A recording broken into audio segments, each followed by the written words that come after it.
Now this is our friend Kunta, the fisherman, who chat to each other a lot. Sometimes when we're passing and he needs a lift ashore after mooring his boat, we give him a lift. He's very grateful. He's a really nice guy. He's a bit of a philosopher as well. And yeah, at the moment we've got a couple of gulls squawking over me. But once Kunta's got his boat moored, we'll be getting ashore because we're trying to get the 10 o'clock bus and it's 9:45 now. We're going to Scarborough. Yeah.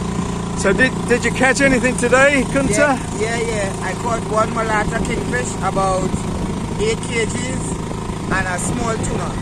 Wow, great. It was an okay day. Yeah. Nice day.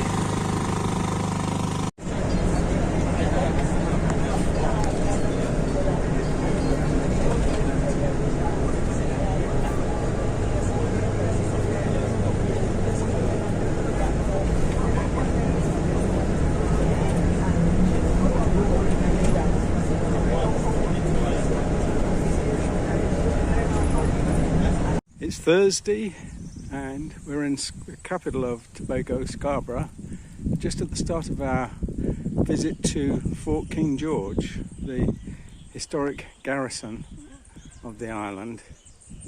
And the first thing that hits you is the immensity of this tree. It's pretty amazing. It must be pretty old, but strangely it has a lot of something else growing on it. There's a parasite, sort of rather cactus looking, or maybe aloe type leaves growing. Must be a great weight on it. There's a lovely view from the hilltop here out to sea, albeit obscured by trees a bit. And there's also signs of more modern garrisons having been built.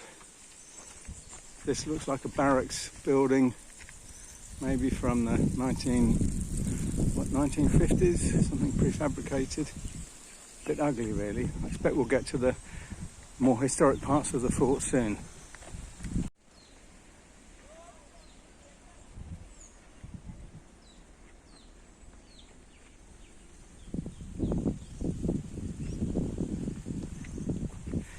Now these dark patches in the bay and the sort of browny coloured sea, we think it's probably due to something that's happened rather unfortunately here about 3 or 4 weeks ago.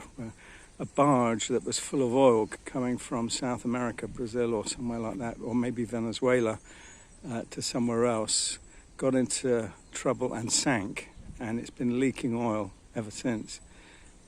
Which is ruining parts of this coast down here, and it's being swept further on to what sailors call the ABC Islands, Aruba, Bonaire and Curacao. Really bad natural disaster for them here. Fortunately, in the north of the island, we're more upwind of this point, so where we are in Charlottesville, we're not affected in any way by this oil spill.